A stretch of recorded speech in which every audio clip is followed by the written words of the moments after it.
நீதிமன்றங்களில் ஃபைலிங் முறையை ரத்து செய்ய கோரி ராமநாதபுரம் மாவட்ட நீதிமன்றம் அருகே வழக்கறிஞர்கள் சங்கம் சார்பில் உண்ணாவிரத போராட்டம் நடைபெற்றது. நாடு முழுவதிலும் நீதிமன்றங்களில் ஃபைலிங் முறை கொண்டுவரப்பட்டுள்ளது.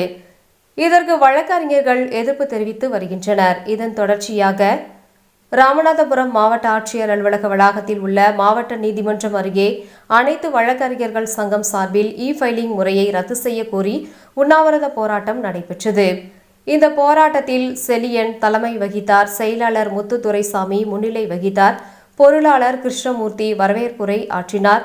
முத்து, வழக்கறிஞர் குணசேகரன் உண்ணாவிரத போராட்டத்தை தொடங்கி வைத்தனர்.